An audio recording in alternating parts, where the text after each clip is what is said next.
Welcome to the continuation of the most profitable market program.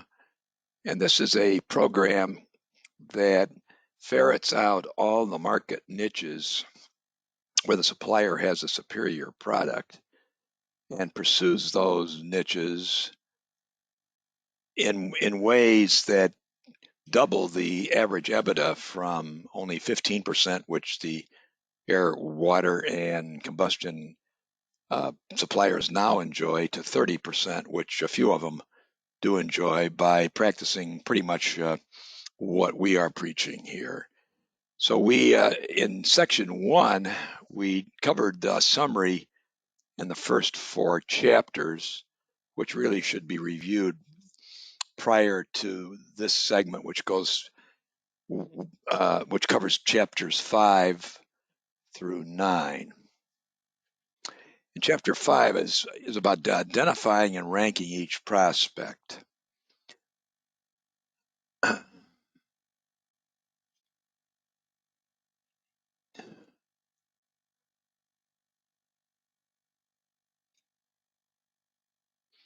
So many AWC companies rely on sales leads to help identify prospects. One of the problems with this approach is that this same data is being sent to competitors. A larger problem is that the decisions on high performance products are likely to be made long before a sales lead is generated. As we've shown before, much of the equipment is purchased by companies that have purchased similar equipment before. Well, a decision to buy a product identical to one already in use or to buy the market-leading product can be made at the plant level. Decisions about new and better products are more frequently now made at a corporate level. Let's take some examples. ArcelorMittal is a good example. A staff group in Belgium has been responsible for buying new and better products from many of its worldwide plants. The result has been a substantial decrease in operating costs for its steel mills all over the world. BASF is a corporate group in Germany which includes experts on valves. Hundreds of BASF plants around the world are using smart valve technology selected by the group.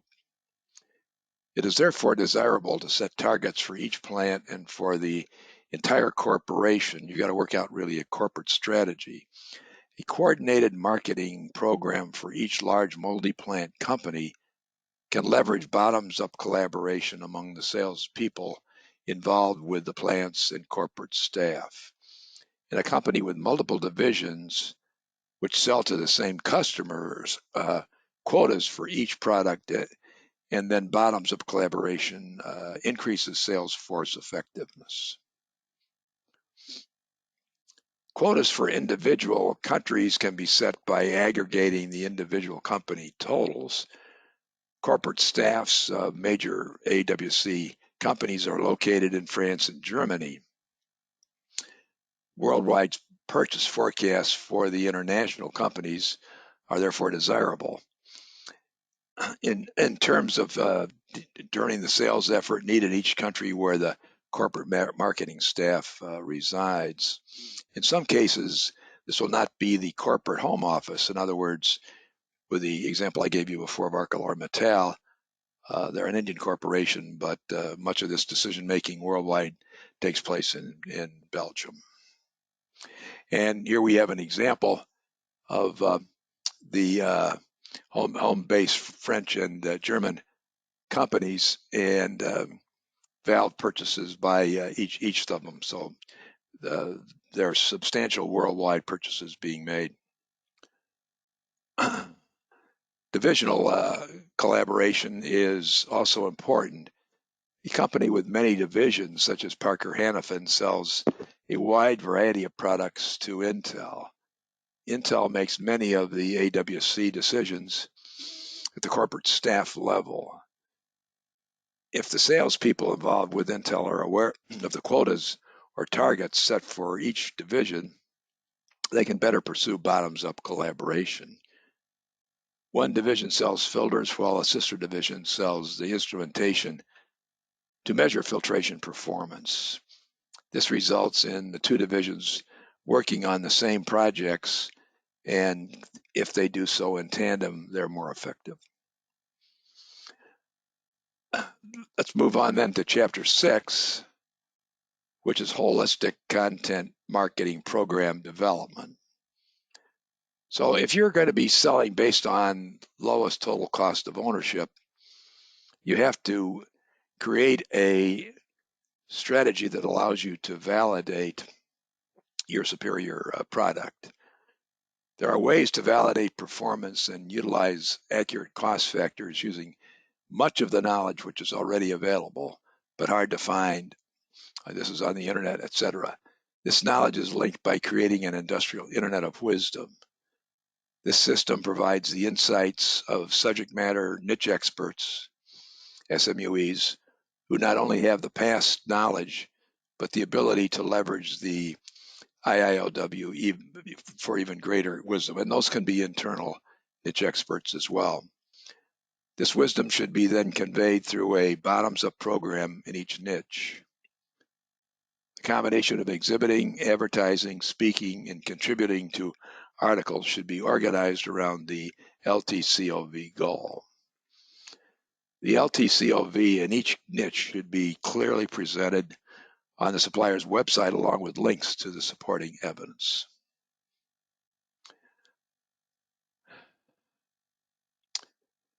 Lowest total cost of ownership validation requires convincing decision makers. The supplier is equivalent to the lawyer making a case to a jury. The other side will be making their arguments to counter the supplier. The process is sequential and continuous. The process is made by multimedia websites, magazine articles, and conference speeches, and in person. Validation needs to be based on accepted process variables, labor, downtime, energy, and other costs. Subject matter expert's testimony is more convincing if the expert has a body of evidence to support his conclusion. A good lawyer assembles all the evidence and presents it in a way to support his assertions. McIlvaine has created decision guide templates which can be expanded to provide the body of evidence. A subject matter expert who helps prepare and then is most knowledgeable about the decision guides becomes a subject matter ultra expert and provides most credible testimony.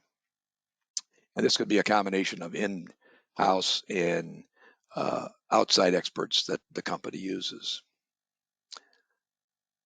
Let's look at the whole program sequence.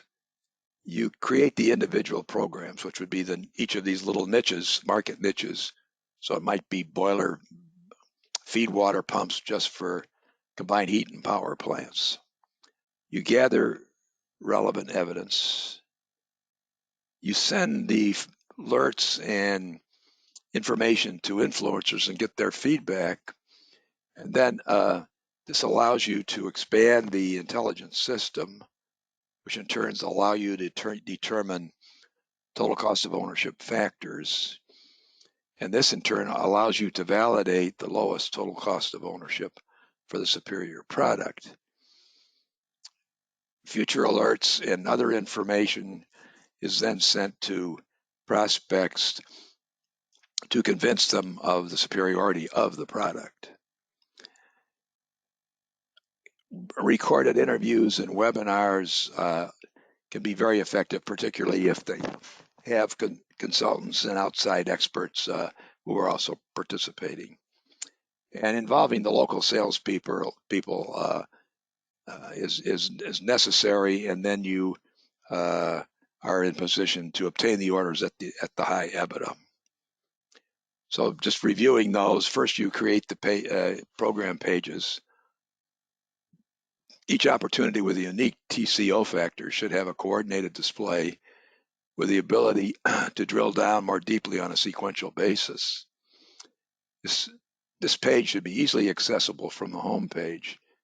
It can be organized as one of three areas: exclusive to the supplier with links from other sites, shared with other suppliers and linked from a third party, such as the McIlvaine Global Knowledge Orchard, or thirdly, a link from a third party site, such as an industry or a product association. Gathering the relative evidence, there are likely to be relevant case histories and expert analyses already accessible on the internet. All relevant white papers and videos should be identified and made accessible. Send alerts to the influencers. The experts within the company as well as some outside the company should be sent alerts, and they should be asked for further input in the quest to validate the TCO. Expanding the intelligence systems can be done centrally with articles, case histories, and analyses and white papers, which are prepared from the growing evidence. Component suppliers, service providers, and distributors, along with local salespeople, would also be able to contribute. Determine the TCO factors. The relevant TCO factors can be systematically gathered and analyzed along with the performance of the competition and the site-specific factors such as electricity cost included as well. Validate the LTCOV for each product. The program page, and there should be one for each product and each application, should provide the validation in a manner easily understood by the prospects and with the proper evidence to make the case. Sending regular alerts to the prospects and consultants can include answering their questions and including their comments as well. If a third party is organizing the program for multiple suppliers, then each supplier should have the updated mailing lists of getting the alerts. Local salespeople should have access to the names, but also provide additional names. Distributors can also utilize and contribute email addresses. Conduct recorded interviews and webinars. Webinars involving experts who are consultants or in a staff role at purchasing companies are ideal panelists. Recorded interviews with customers who have found the product to be superior would be of a high priority. Involve local salespeople and obtain orders. The local salesperson can obtain more benefit from the program pages and IOW than they could from sales leads. Each program can be provided to the salespeople along with confidential information such as prospect identification, market potential, and competitive forces. Program execution.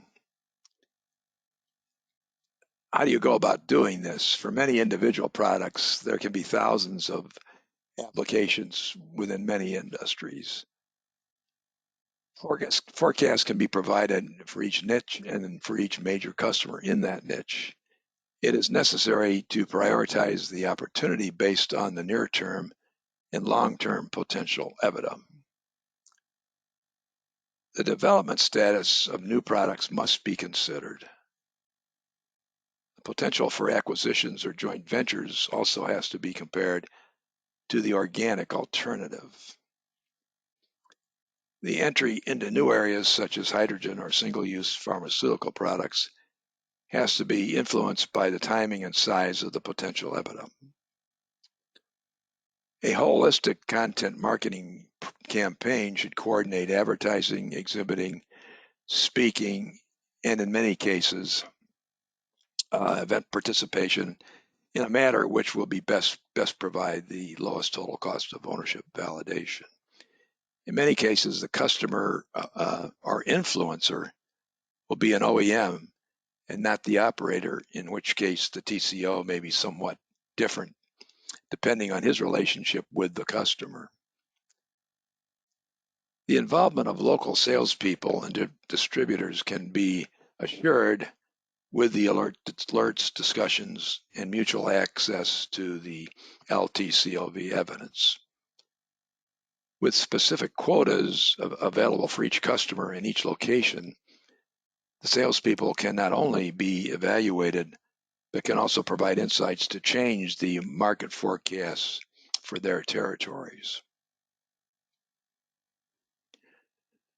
There are many thousands of product niches where unique TCO factors are encountered.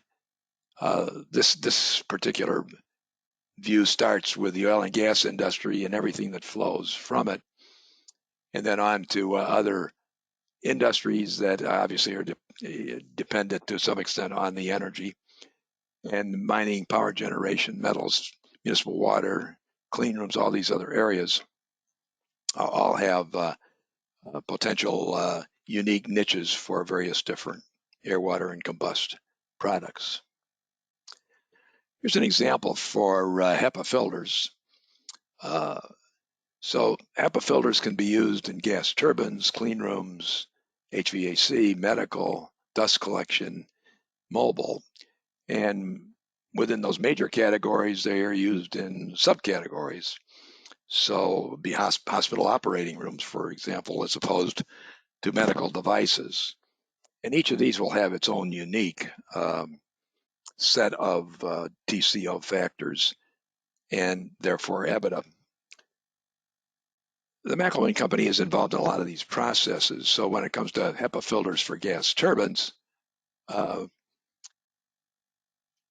we look at the whole gas turbine process in air filtration, along with water filtration, emissions control, and various other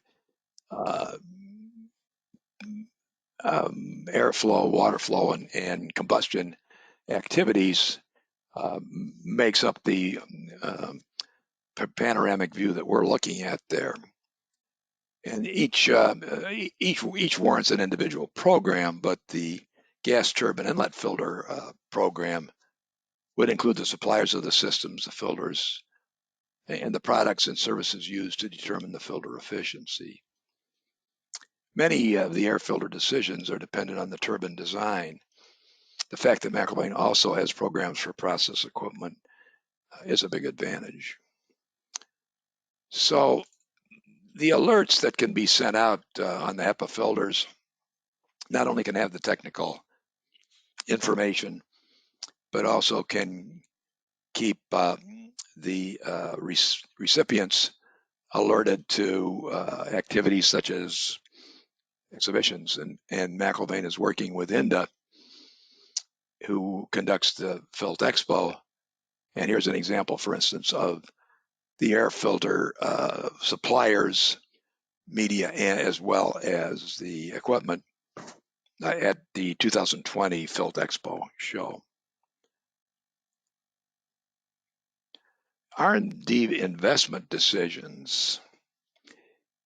Investment decisions need to be based on a return on investment, ROI.